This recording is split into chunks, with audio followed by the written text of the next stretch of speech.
नमस्कार बच्चों, मैं दिलीप आप सभी का संस्कृत क्लासेस पे ढेर सारा स्वागत करता हूं और उम्मीद करता हूं आप सभी अच्छे होंगे और आपकी पढ़ाई बहुत अच्छी चल रही होगी।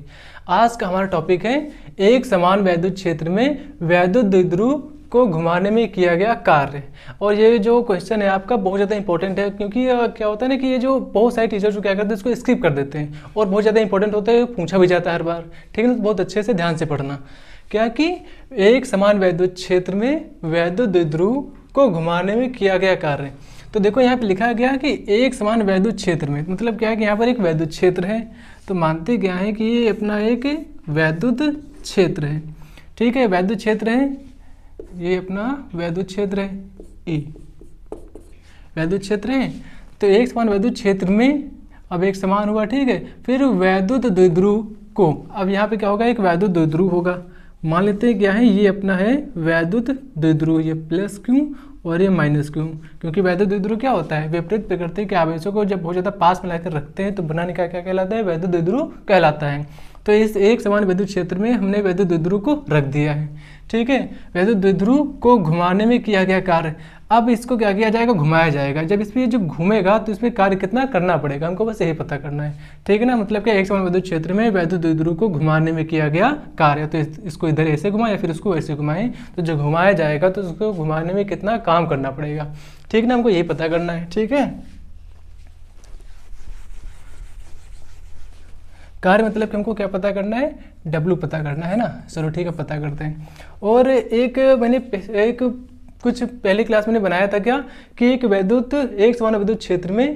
समान वैद्युत क्षेत्र में वैद्युत द्विध्रुव पर लगने वाला बल युग्म का आघूर्ण, एक समान वैद्युत क्षेत्र में वैद्युत द्विध्रुव पर लगने वाला बल युग्म का आघूर्ण कितना होता था, हम लोगों ने देखा था ना, कितना था, tau is equal to EP sine theta, EP sine theta. ये क्या था, बल युग्म का आघूर्ण था। मतलब कि ये जो वैद्युत क्षेत्र है इस वैद्युत द्विध्रुव पर कितना बल लगा रहा है। ठीक है ना, अब यहाँ पे कहा जाता है ना, बल युग्म का आघूर्ण कहा जाता है ना। एक शब्द यहाँ पर आता है क्या, आघूर्ण।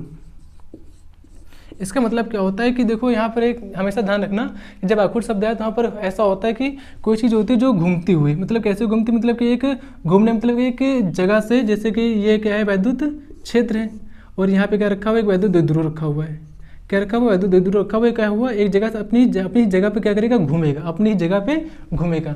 जैसे आप लोगों ने सुना होगा क्या कि एक अगर हम नट बोल्ट अगर खोलते हैं तो उसको रिंच से लगाकर, रिंच से अगर खोलेंगे हम लोग तो क्या होगा, ये एक ही जगह पे क्या होगा, घूमेगा। तो यहाँ पे क्या लगता है, बल युग्म का आघूर्ण लगता है। कौन सा, बल युग्म का आघूर्ण। और ये भी क्या होगा, जो वैद्युत द्विध्रुव होगा ये भी एक जगह पे क्या होगा, घूमेगा। ठीक ना, यहाँ जो चेंजेस होगा किसमें चेंज होगा, एंगल में चेंज होता है, मतलब उसका कोण बदलता है। घूमता है एक ही जगह पे लेकिन क्या बदलता है, उसका कोण बदलता रहता है। ठीक है ना, तो सभी लोग को पता था क्या कि एक समान वैद्युत क्षेत्र में रखे वैद्युत द्विध्रुव पर कार्य करने वाला जो बल युग्म का आघूर्ण होता है कितना होता है, EP साइन थीटा होता था। तो यहाँ से हम लोग शुरू करते हैं। अब क्या कि वैद्युत क्षेत्र द्वारा, किसके द्वारा, वैद्युत क्षेत्र के द्वारा, वैद्युत क्षेत्र के द्वारा, ये पूरा क्या है अपना, ये पूरा अपना क्या है, वैद्युत क्षेत्र द्वारा है। ये क्या है अपना, वैद्युत क्षेत्र है, तो इसके द्वारा, वैद्युत क्षेत्र के द्वारा वैद्युत द्विध्रुव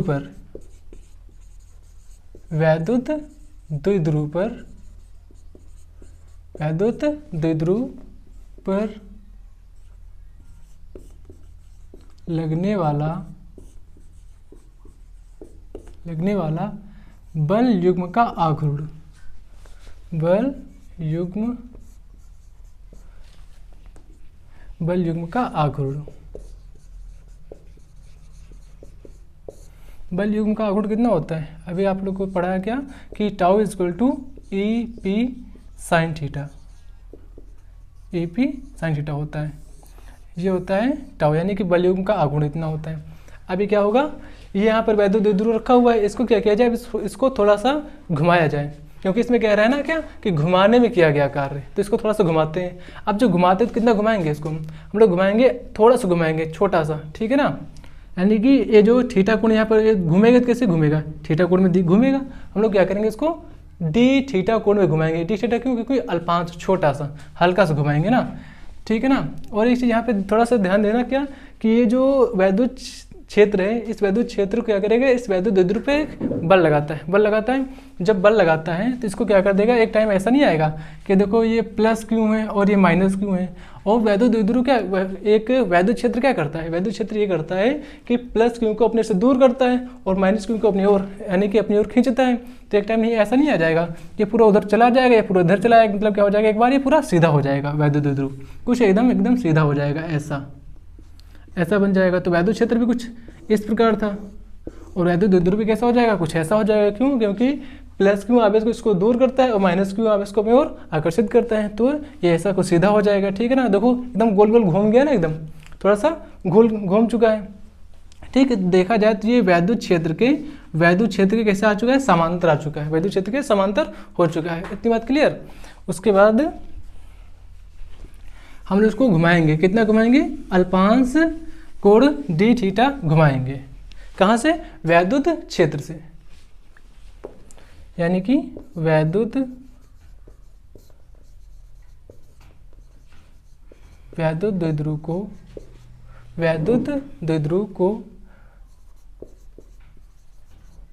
वैद्युत क्षेत्र में अति सूक्ष्म कोण, छोटा सा काम कर रहे हैं ना, मतलब छोटा सा घुमा रहे हैं, अति सूक्ष्म कोण डी थीटा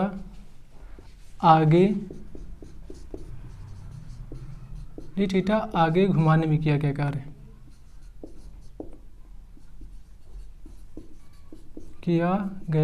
कार्य, कितना होगा, कार्य होता है डी डब्ल्यू। देखो पहली बात यहाँ पे डी डब्ल्यू होगा, क्यों, पूरा डब्ल्यू तो नहीं हो सकता, क्योंकि डी डब्ल्यू होगा छोटा सा, यानी कि क्योंकि हम लोग थोड़ा सा घुमा रहे हैं, हल्का सा घुमा रहे हैं, तो तुम्हारा थोड़ा सा काम लगेगा, यानी कि डी डब्ल्यू हो जाएगा। और कार्य बराबर तुम्हारा होता है क्या है, बल गुणे विस्थापन, बल गुणे विस्थापन होता है। तो बल यहाँ पे देखा जाए तो ये क्या है, बल युग्म का आघूर्ण है, तो यहाँ क्या हो जाएगा, बल हो जाएगा, यानी कि टाउ हो जाएगा, बल युग्म का आघूर्ण हो गया। उसके बाद यहाँ पे क्या होगा, विस्थापन कितना कर रहे हैं हम लोग, डी थीटा घुमा रहे हैं, कितना, डी थीटा आगे घुमा रहे हैं ना, मतलब क्या हो जाएगा, डी थीटा हो जाएगा, ठीक है ना। ये देखो छोटा सा कार्य आ गया और कार्य का फार्मूला क्या बन गया, टाउ इंटू डी थीटा आ गया। बल गुणे विस्थापन होता है, तो बल हम लोग कौन सा ले रहे हैं, यही वाला बल युग्म का आघूर्ण, और विस्थापन कितना हो रहा है, डी थीटा, यानी हल्का सा विस्थापन हो रहा है, ठीक है। इतनी बात क्लियर। और हम लोग यहाँ पर हम लोग टाउ की वैल्यू अगर रखें, टाउ की वैल्यू ये ओमेगा लग जाएगा, ऐसा नहीं, डी डब्ल्यू, टाउ का मान कितना है, ई पी साइन थीटा है, तो ई पी साइन थीटा, और क्या है, डी थीटा है, ये कौन सा कार्य आया है, अल्पांश कार्य आया ना, छोटा सा कार्य। मतलब हम लोग क्या करते हैं, जब इस वैद्युत द्विध्रुव को हल्का सा घुमाते हैं, जब हल्का सा घुमाएंगे यानी कि डी थीटा घुमाएंगे, तो कार्य कितना करना पड़ेगा, D W is equal to E P sine theta, ये इतना कार्य करना पड़ेगा।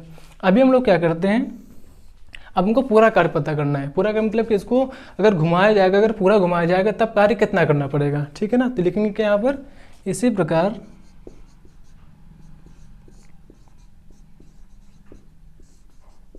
कहने का मतलब ये है ना कि ये जो अपना कार्य आया है, ये छोटा सा कार्य आया है ना, मतलब कि एक हल्का सा अगर डी थीटा अगर घुमाया जाएगा तब कितना कार्य करना पड़ रहा है, कितना कार्य करना पड़ रहा है, D W equal to A P sine theta. आप क्या करेंगे, जब इस वैद्युत द्विध्रुव को अच्छे से अगर घुमाया जाएगा इधर उधर, तो काम कितना करना पड़ेगा, ठीक है ना। इसी प्रकार वैद्युत द्विध्रुव को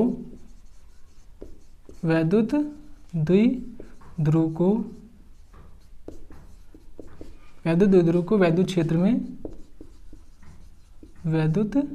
क्षेत्र में थीटा 1 से थीटा 2 कोण घुमाने में किया गया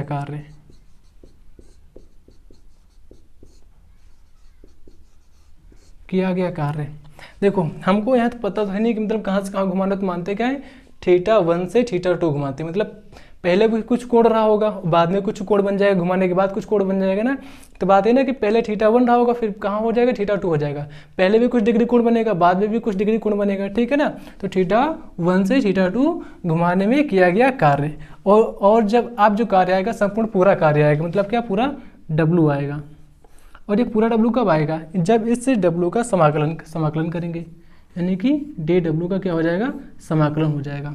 समाकलन का काम क्या होता है, समाकलन होता है मतलब कि जब किसी चीज़ की छोटी से अगर मात्रा पता होती है तो उसका हम कर देते हैं समाकलन, तो उसकी पूरी मात्रा पता चल जाती है। जैसे कि यहाँ पर यानी कि dW हमको पता था, मतलब छोटा सा काम, अब इसका कर देंगे समाकलन तो हमको पूरा का पूरा काम पता चल जाएगा।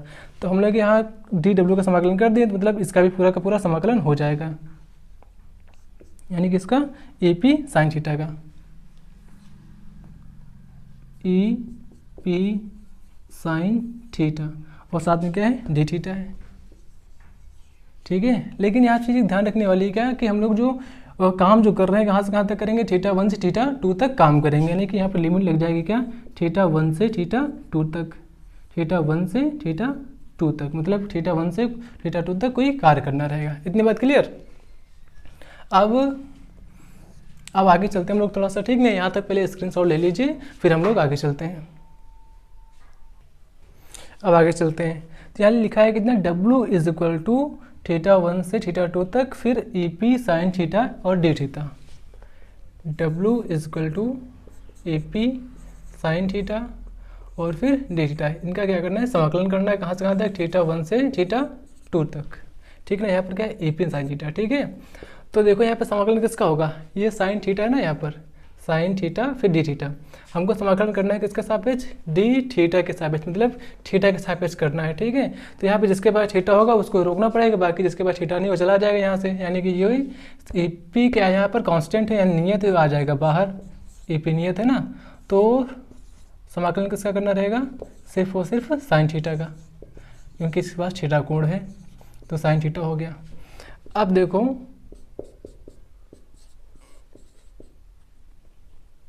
हमको करना है समाकलन किसका, sin थीटा का। अब sin थीटा का समाकलन होता कितना है, sin थीटा का समाकलन होता है माइनस कॉस थीटा। कितना होता है, माइनस कॉस थीटा होता है। तो यहाँ भी कितना आ जाएगा, माइनस कॉस थीटा आ जाएगा।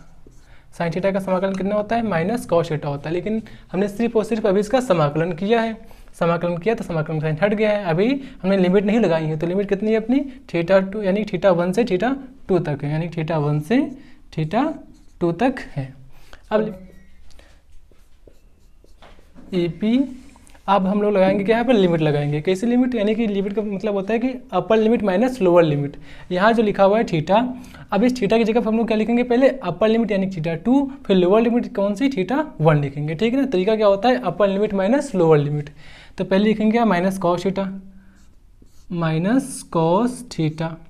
लेकिन ये पूरा थीटा नहीं होगा, यहाँ पे थीटा की जगह क्या आएगा, अपर लिमिट यानी θ2 आएगा। तो कितना हो गया, θ2 हो गया, ये अपर लिमिट हो गई। फिर minus lower limit, minus cos था यहाँ पर, माइनस कॉस, अब थीटा की जगह क्या आ जाएगा, θ1 आ जाएगा, θ1।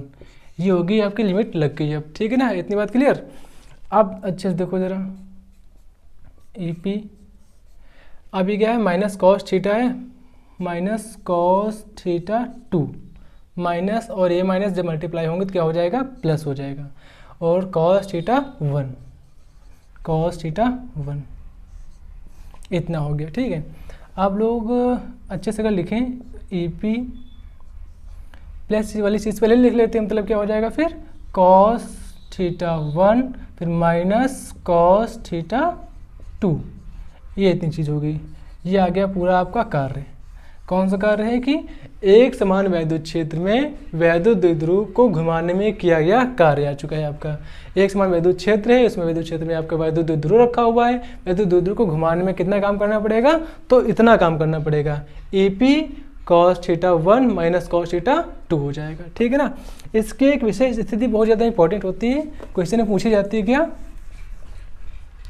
विशेष स्थिति, विशेष स्थिति कौन सी है कि जब इस वैद्युत द्विध्रुव को साम्य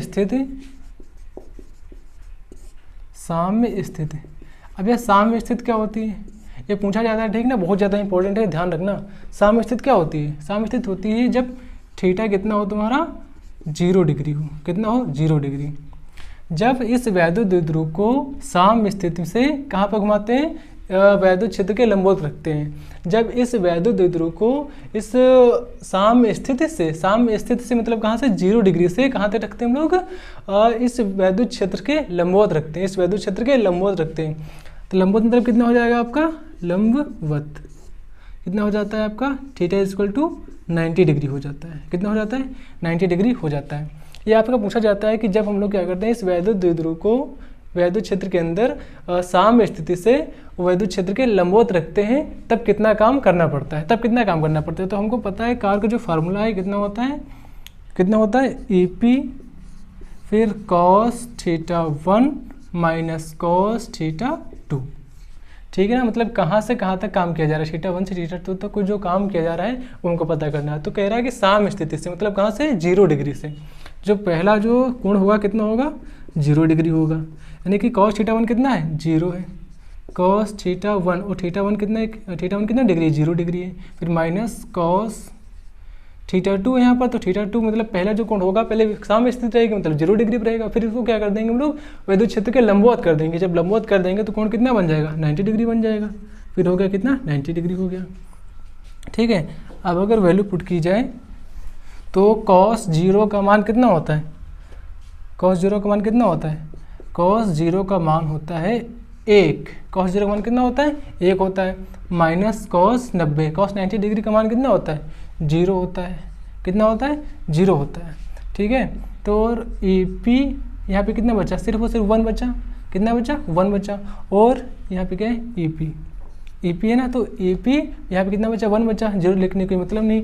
और जब EP का मल्टीप्लाई अगर 1 से होगा तो फिर भी यहाँ कितना बचेगा, EP ही बचेगा। तो सीधा सीधा हम लोग यहाँ पे क्या लिखेंगे, EP। ये होगा आपका कार्य। ये कौन सा कार्य है, यह वह कार्य है जब वैद्युत द्विध्रुव को साम्य स्थिति से वैद्युत क्षेत्र के लंबवत रखते हैं तब, ये तब का काम है, ठीक है ना। और ये आपका पूरा डेरिवेशन यहाँ से पूरी तरह से कंप्लीट होता है और बहुत ज़्यादा इंपॉर्टेंट डेरिवेशन है। और इसको स्कूलों में यानी कि अच्छे से पढ़ाते नहीं, क्योंकि ज़्यादा इंपॉर्टेंट लगता नहीं सबको, लेकिन ये बहुत ज़्यादा इंपॉर्टेंट है और एग्जाम में बहुत ज़्यादा पूछा भी जाता है, ठीक है ना। तो अच्छे से पढ़ लीजिएगा, नोट्स बना लीजिएगा, और इसमें कोई भी दिक्कत होगी तो कमेंट बॉक्स में जरूर पूछिएगा, उसका आंसर हम जरूर देंगे। इसके साथ ही आप सभी का धन्यवाद।